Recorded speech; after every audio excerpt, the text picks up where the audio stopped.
Hello students, कैसे हैं आप सब लोग। आई होप आप सब लोग अच्छे होंगे और आप सब लोगों की पढ़ाई अच्छी चल रही होगी। तो आज हम स्टार्ट करेंगे क्वेश्चन नंबर 5। ठीक, जो हमारा चैप्टर 10 चल रहा था, क्लास 10th मैथमेटिक्स का सर्कल चैप्टर, उसका क्वेश्चन नंबर 5 हमारा छूटा हुआ था। तो इसको सॉल्व कर लेते हैं। देखिए, क्वेश्चन नंबर 5 कहता है, prove that the perpendicular at the point of contact to a tangent to a circle passes through the centre. Basically कहने का मतलब उसका ये है कि कोई एक सर्कल है, ठीक है। अगर अब अगर इस पर कोई एक टेंजेंट ड्रॉ कर दूं मैं, ठीक है, चलिए मैं काम करता हूँ, यहाँ से एक टेंजेंट ड्रॉ कर देते हैं इसके ऊपर। ठीक है, एक टेंजेंट है, एक टेंजेंट हमने इसके ऊपर ड्रॉ कर दिया। तो ये कहना चाह रहा है कि जो टेंजेंट है ना, इस टेंजेंट का जो पॉइंट ऑफ कॉन्टैक्ट है, पॉइंट ऑफ कॉन्टैक्ट कहाँ पर होता है, जहाँ पे वो टच करता है सर्कल को, है ना। तो कंसिडर करिए कि ये इसका पॉइंट ऑफ कॉन्टैक्ट है। अब इसका कुछ नाम भी दे सकते हैं, मान लीजिए कि ये एम पॉइंट है, कोई पॉइंट ऑफ कॉन्टैक्ट, और मान लीजिए कि ये कोई पी क्यू नाम का कोई एक टेंजेंट है, और एम जो है वो पॉइंट ऑफ कॉन्टैक्ट है सर्कल के साथ। ठीक है, तो हमें ये प्रूव करना है कि अगर हम एम पॉइंट से कोई परपेंडिकुलर ड्रॉ करें, ठीक है, सर्कल के सेंटर की तरफ को, तो ये जो परपेंडिकुलर जाएगा ना यहाँ से ड्रॉ होते हुए, वो सीधे आपके इस सेंटर पे ही पहुंचेगा, मतलब सेंटर से ही टच करेगा। ये आपको प्रूव करना है। अच्छा, अब मैं पहले काम करता हूँ, इसको जो हमें प्रूव करना है फिलहाल हम उसको बना लेते हैं। तो मान लीजिए कि ये वो क्या है, परपेंडिकुलर है।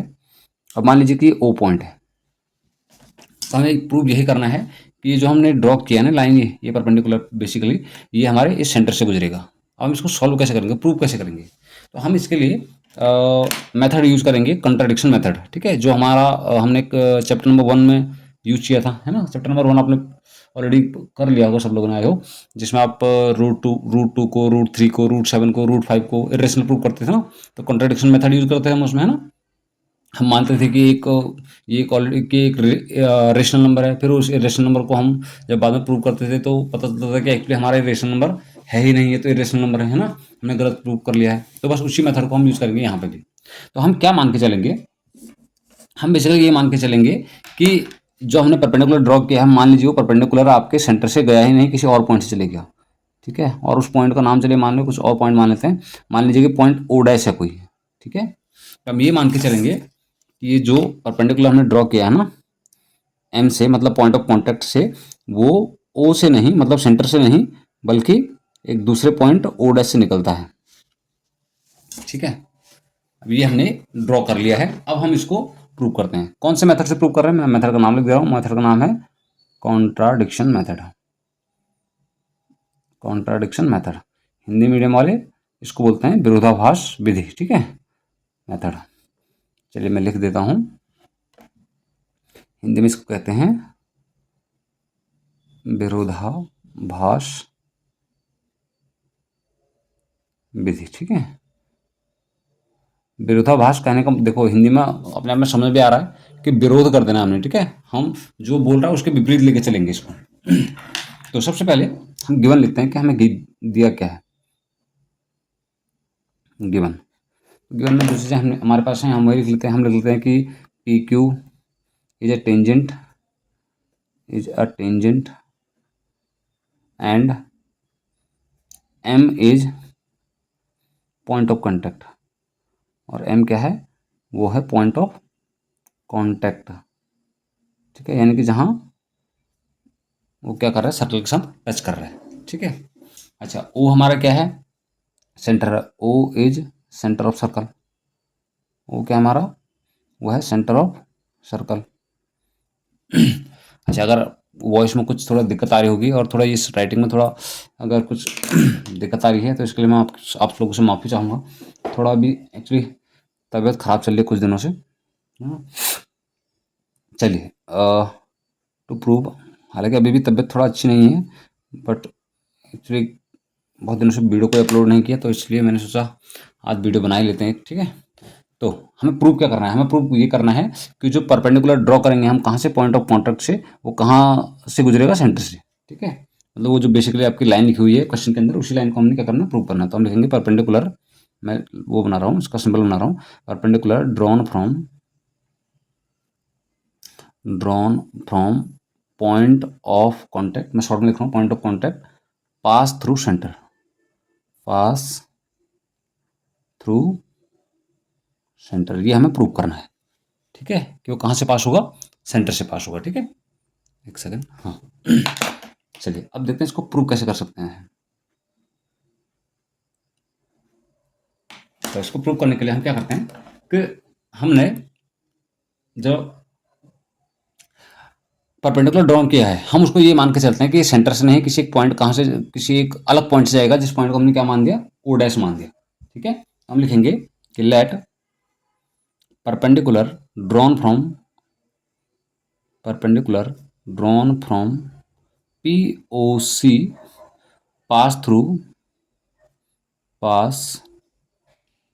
थ्रू पॉइंट ओ डैश, ठीक है। ये कहाँ से निकलता है, ओ डैश से।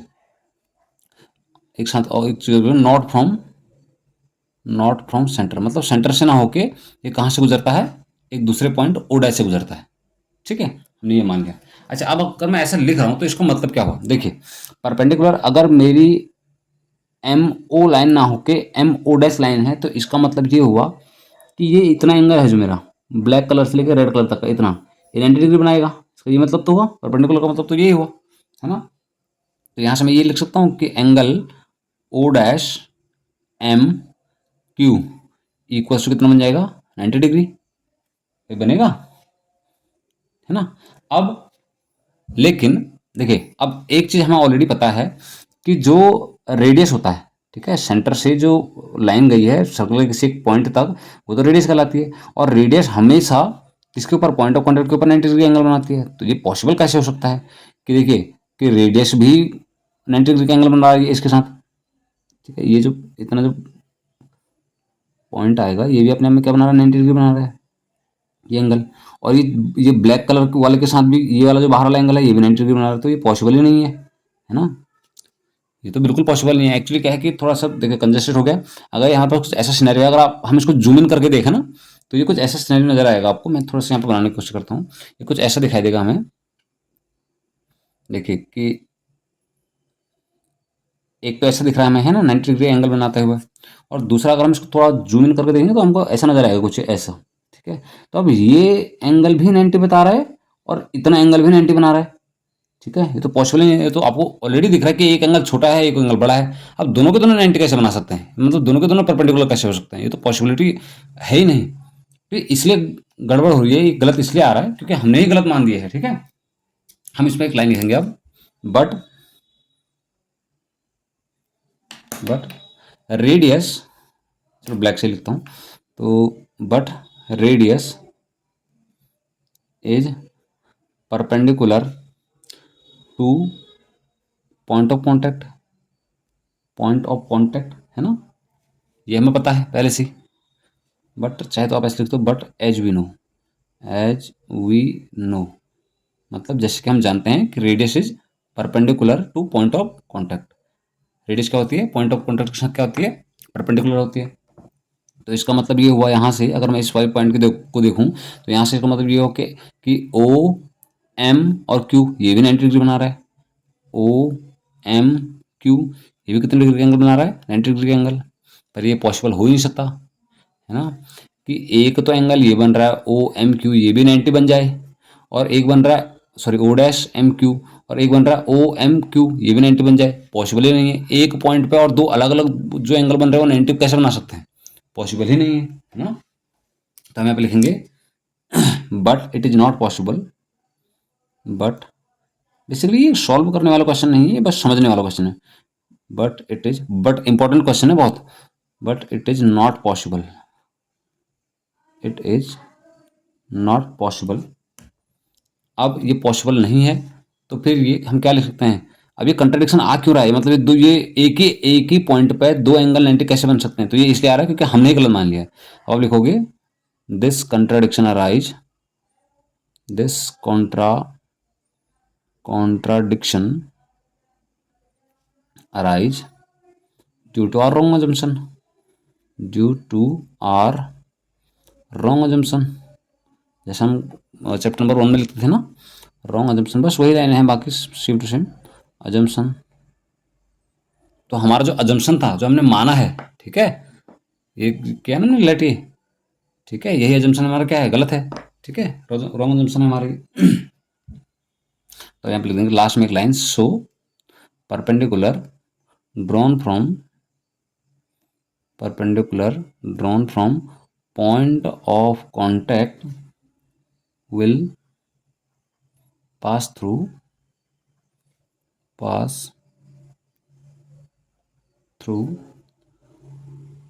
Centre of circle.